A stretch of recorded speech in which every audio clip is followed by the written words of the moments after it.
Halo semuanya, pada video kali ini gue akan membagikan skema box NTX TTS215 yang terinspirasi dari skema box TTS yang umum digunakan. Skema ini dikhususkan untuk transducer speaker ACR Premier dengan tipe PA 15900 MK1 Pre Revisi 0, produksi 15 November tahun 2017. Tanpa berlama-lama, sekarang kita ulas aja spesifikasi teknis dan TS parameternya. Kita mulai dari ukuran transducer speakernya. Untuk diameter lubang pada box, ini ukurannya 359,5 mm dan pada penerapannya nanti bisa digenapkan di 360 mm. Ukuran magnet 220 mm. Ukuran total dari magnet hingga gasket 153,5 mm.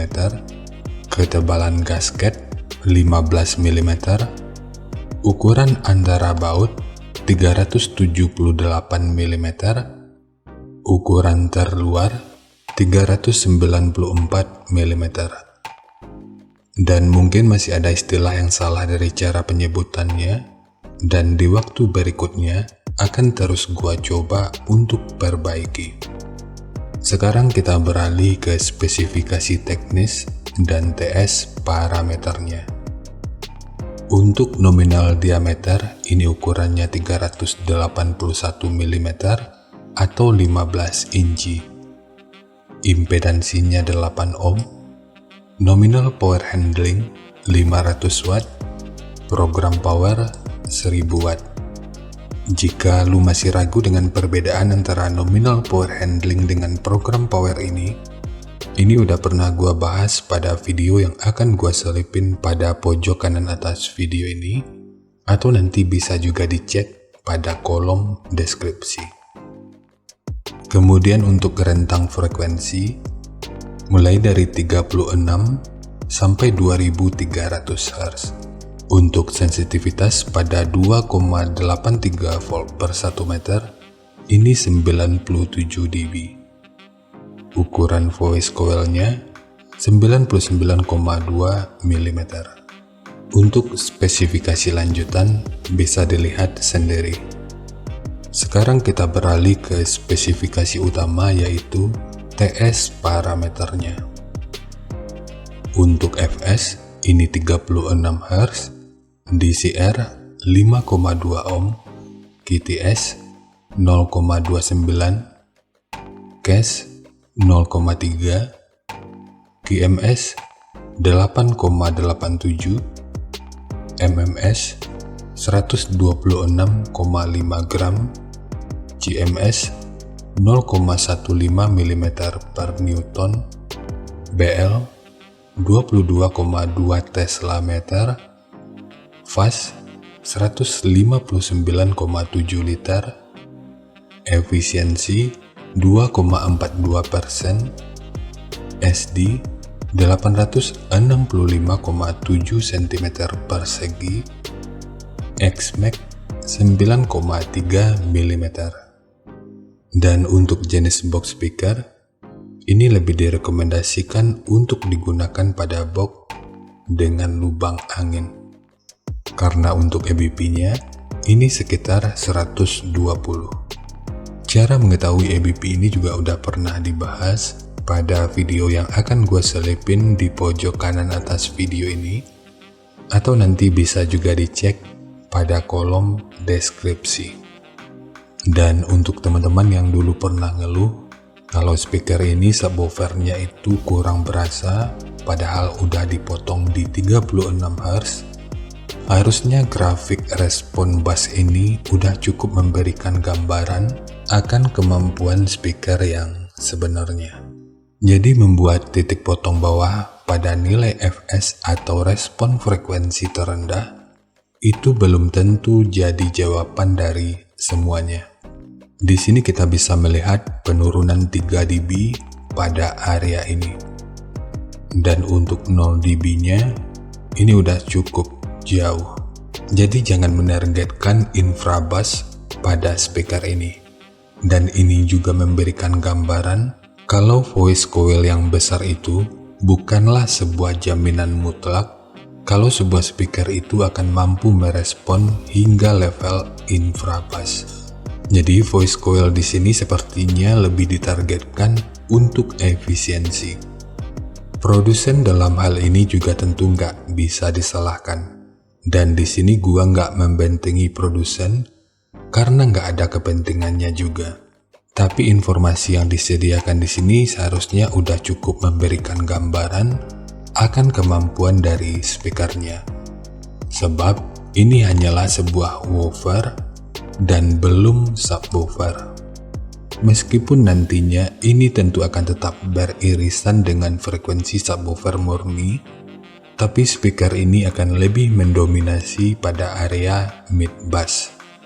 Dan apakah hal ini yang membuat speaker versi ini nggak begitu berkembang dan bahkan beberapa versinya itu udah di-discontinue? Entahlah, gua juga nggak begitu tahu. Tapi menurut gua, jika parameter yang tersedia ini akurat, harusnya ini sesuai aja. Dan untuk hasil yang ideal, sebaiknya gunakan aja skema yang udah disediakan oleh pabrikan ini. Tapi jika referensi yang gua bagikan dirasa cukup untuk jadi salah satu opsinya, sekarang kita masuk aja ke rincian semuanya.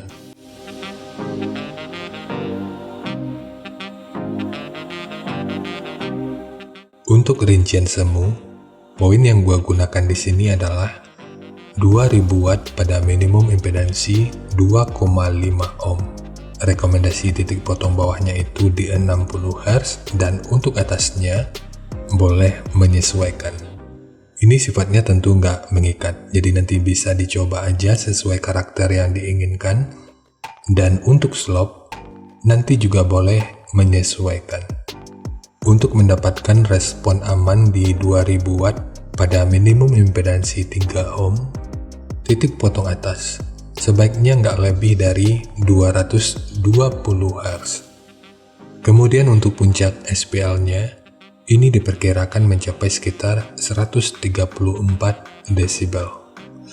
Harap diingat, ini merupakan rincian semu, jadi bisa lebih baik atau bisa aja lebih buruk dari yang diperkirakan. Karena untuk efisiensi akhirnya itu juga akan bisa dipengaruhi oleh beberapa faktor. Apakah itu kerapian dan kepresisian dari pembuatan box, kualitas bahan, hingga equipment yang digunakan. Sebelum melanjutkan, harap baca deskripsi video karena ada beberapa informasi tambahan terkait bahasan yang ada pada video ini.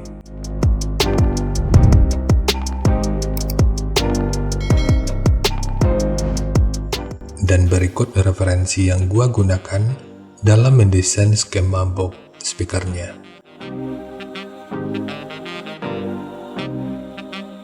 Jadi dari transfer function magnitude ini kita bisa melihat, meskipun dipotong di 60 Hz, frekuensi 54 Hz ini udah bisa direspon pada minus 3 dB dan 60 Hz pada 0 dB.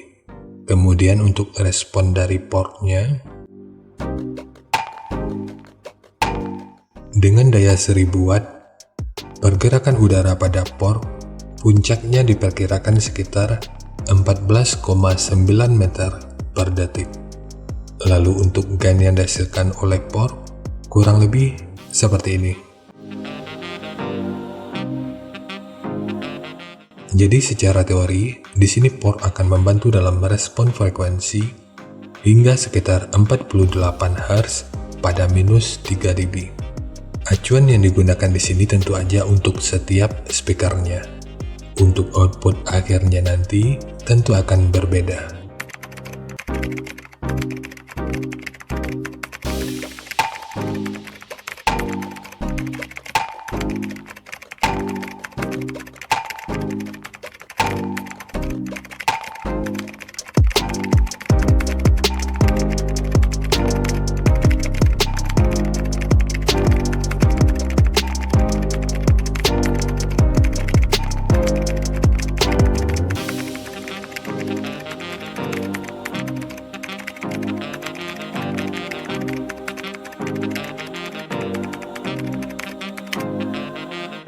Sekarang langsung kita bahas aja skemanya.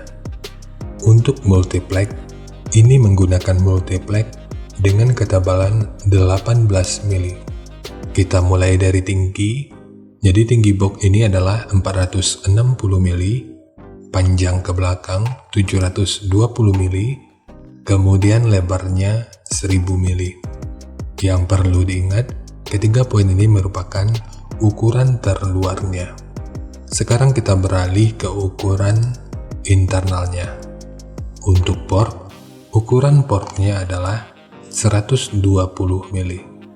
Kemudian ukuran dari tekukan ini ukurannya 141 mili, dan ukurannya sama dengan tekukan ini dan ini. Kemudian di sini juga ditambahkan penguat berbentuk plus dengan ukuran 100 mili. Kemudian ukuran dari sudut ini sampai ke sudut ini ukurannya 189 mili. Ukuran dari sudut ini sampai ke sudut ini ukurannya 469 mili. Karena ini merupakan dudukan dari speakernya, maka ini dibuat menggunakan dua lapis, satu sebagai dudukan utama dari transdusernya dan satu lagi sebagai penguat dari dinding luarnya. Bagian dinding luar ini tentu juga sangat penting, jadi jangan di skip, sebab peranan dinding luar ini akan cukup berfungsi dalam memperkuat serta meredam hentakan dari output suaranya. Kemudian ukuran dari sudut ini sampai ke sudut ini ukurannya 25 mili, dan ukuran dari sudut ini sampai ke sudut ini ukurannya 393 mili. Terakhir, ukuran dari bibir depan sampai ke dinding ini ukurannya 50 mili, yang bertujuan agar transdusernya ini bisa sedikit lebih aman. Tapi jarak ini nanti bisa lu custom aja sesuai kebutuhan. Sementara penguatan ini sifatnya hanya opsional. Dan untuk handle, jika lu ingin menggunakan handle triplek seperti ini, akan lebih baik jika sudut luar dan dalamnya dibentuk seperti ini.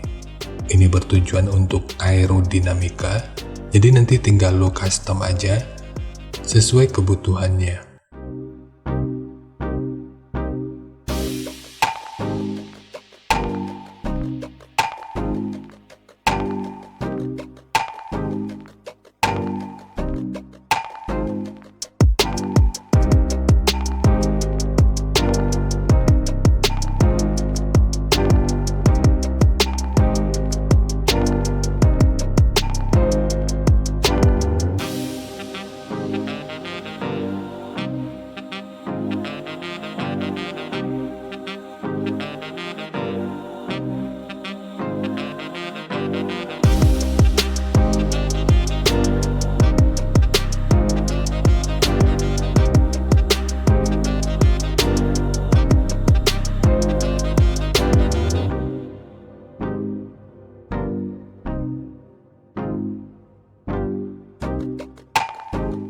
Jadi segitu aja untuk skema dari box NTX TTS215, khususnya untuk transducer speaker ACR Premier dengan tipe PA 15900MK1 Pre.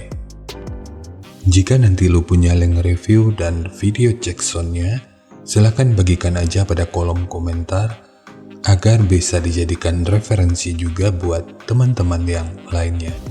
Terima kasih untuk lu yang udah nonton sampai detik ini. Bagaimana tanggapannya terhadap skema yang gua bagikan kali ini? Sampaikan aja pada kolom komentar, biar kita sama-sama bisa belajar agar lebih baik lagi. Dan seperti biasa, jika lu suka dengan bahasannya, silakan like dan share aja videonya ke teman-teman lain yang sekiranya juga suka dengan topik yang sama. Untuk lu yang udah berlangganan, terima kasih banyak atas dukungannya. Dan untuk lu yang belum berlangganan, jika berkenan, bantu subscribe-nya. Jangan lupa untuk baca kolom deskripsi dan kunjungi juga tab komunitas untuk mendapatkan informasi dan update terbaru. Jadi ya segitu aja. Dan kita ketemu lagi pada video yang lainnya.